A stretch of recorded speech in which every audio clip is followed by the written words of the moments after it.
Hello, everyone. Welcome to another stress-free craft. This is your host, Adrienne, and my hands. So, today we're going to be doing something just a little challenging, but it's still easy to do, and that is do-it-yourself candle making. Now, according to here, we've got our lovely kit here. I'm going to show you what is inside that you're going to need. You're going to have a stirring stick. Actually, that is the stick holder for the wick. This one, the longer one, is the stirring stick. You're going to have a jar that contains oil in it. Y'all's is going to be a lot cleaner. I was just doing some testing. But y'all should have a jar with oil in it. Little goes a long way. You're going to have a bag, a smaller plastic bag that's filled with paraffin wax and a small cube of dye, and this is of random colors.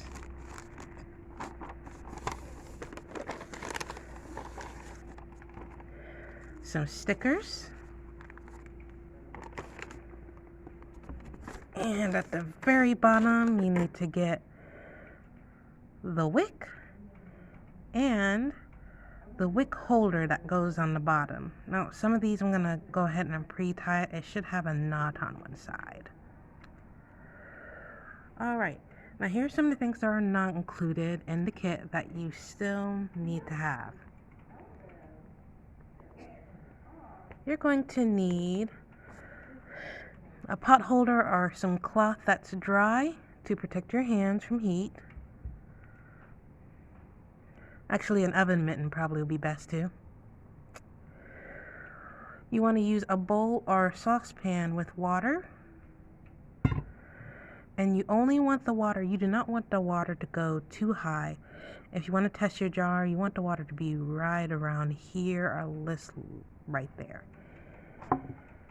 And then finally,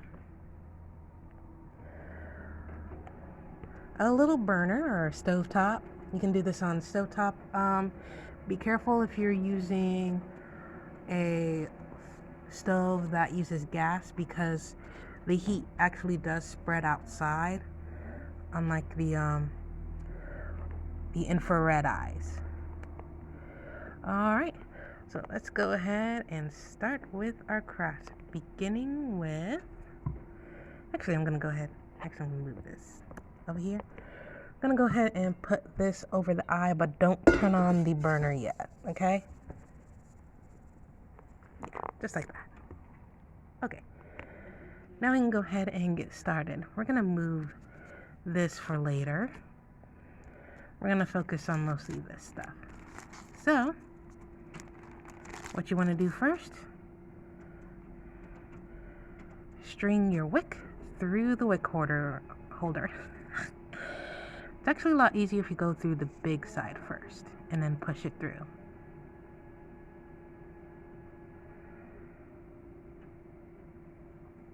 There you go. Try to straighten it out as best as you can as well. That'll make it easier. And then, see, measure it. Looks like it's about that high. So you want to go ahead, get the wick holder. Try to adjust it as much as possible, and then tie it.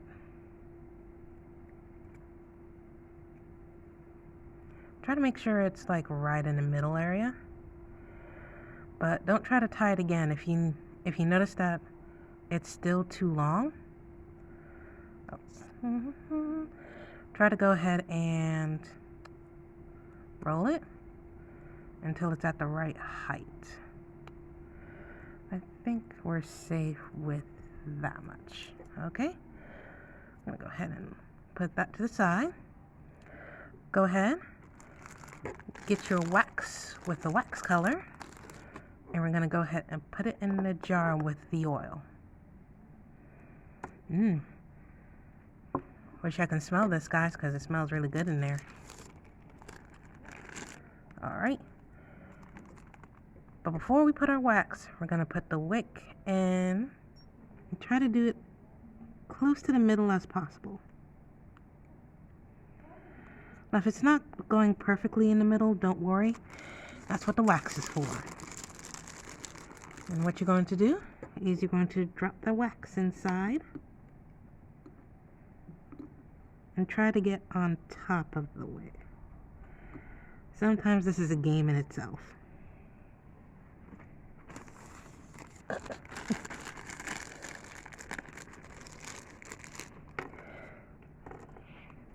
Not doing very well in this dropping wax game. Hold on, I think I got it. There we go.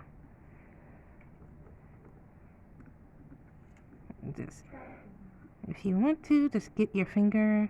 If it's a little too far, you can get your finger and readjust it.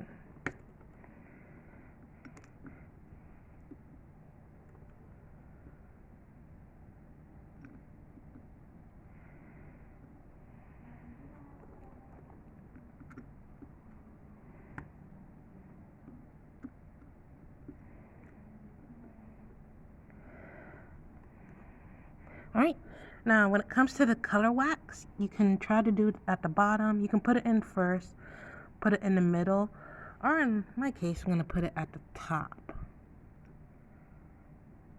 Like that. Alright, now it looks like our jar is ready to go into the pot. Alright guys, now it's time to put that little jar into this pot right here. Now make sure it's off and it's cold water. Ooh, nice and cold. And like I said, make sure it's not too high for the jar. And what you're going to do, because if you make it too high, the jar, because of the air, it's going to float and it's going to knock down all your wax. So you want your water lower by halfway. So what you're going to do is you're going to put it right in the middle. So, and then you're going to turn on your burner. If you are too young to do this, I would strongly suggest a parent to actually set this up. And you don't have to do it in a bowl like I have it. You can do it in a skillet. But if you're doing so, please be careful to make sure you don't get the wax anywhere within the water, okay? You don't want no wax in your water. Otherwise, if you're using this for any type of food, you're going to have wax in your food. Alright, so we're just going to turn it on, and then I'm going to go ahead and show you guys what it looks like after it melted for a while. Alright, here's a video like what's going on in the recorder. Now, when you're putting the jar inside, it's going to start bubbling a little bit under the jar. Just make sure that your temperature is not too high, that it's pretty medium or medium low where it's making little bubbles, because that's okay. You want it to actually just lightly, gently boil so it won't flip the little jar. And as you can see, it's already melting on the inside. Just give it some more time. All that wax is going to melt, okay?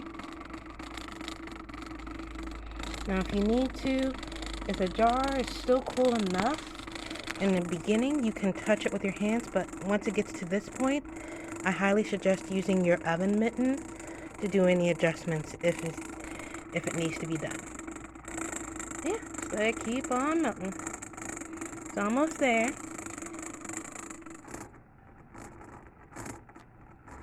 Alright everyone, it looks like it's looking good.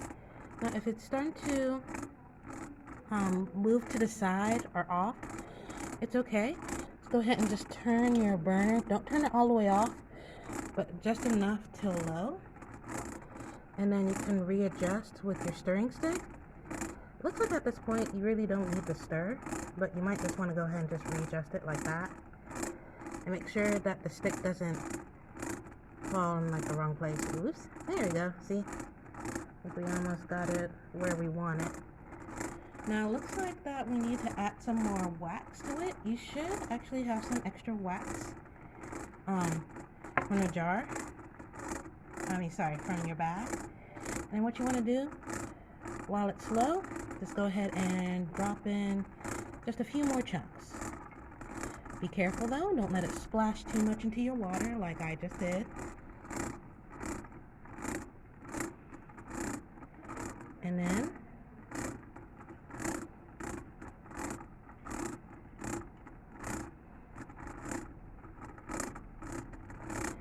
I'm going to go ahead and let that melt.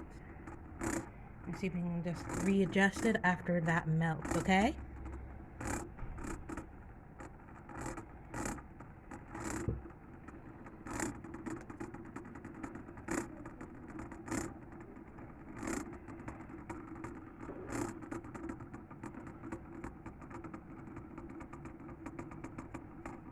Oops, trying to grab it. All right. Now, if it does get to a point, if you got wax in your water, don't fret. What you do is you get a spoon, just lightly try to catch the wax and toss it out. And you should be fine. Come here, wax.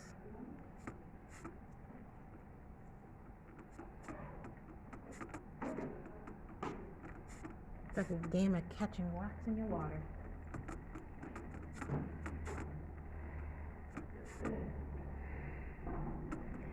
Alright, it looks like it is looking good. I think at this point we can go ahead and fish out the jar with a mitten.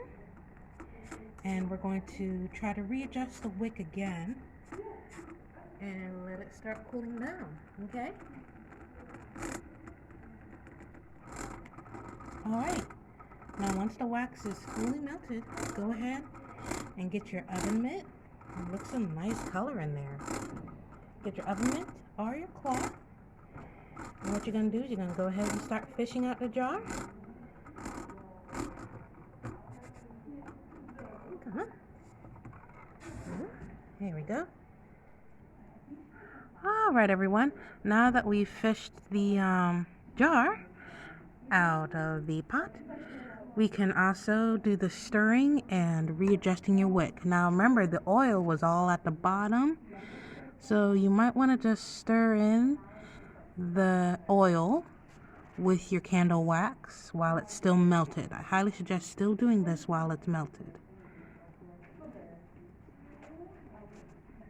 You should start smelling it too while you're stirring it. Okay?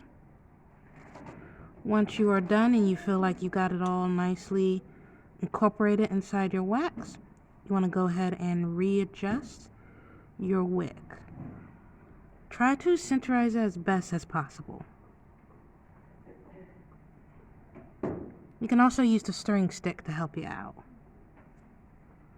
That should do it.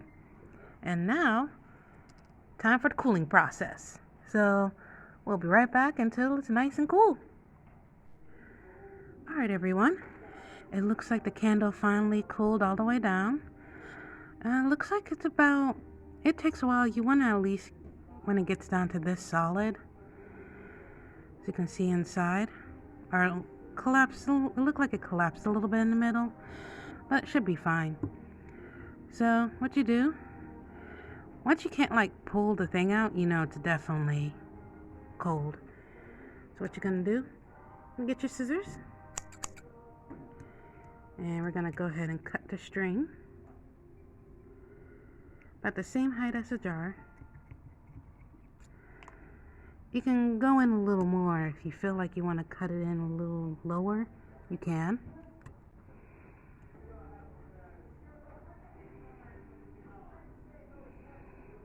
I think it's pretty good. Right now, we're ready for the decorating process. So, what you want to do, you want to go ahead and grab the stickers. So, you can pick whatever sticker design that you like. I think let's see, I'm trying to think of what colors to use. Maybe about green and yellow. That actually kind of looks, I could use just yellow. So, just put your stickers and start decorating it.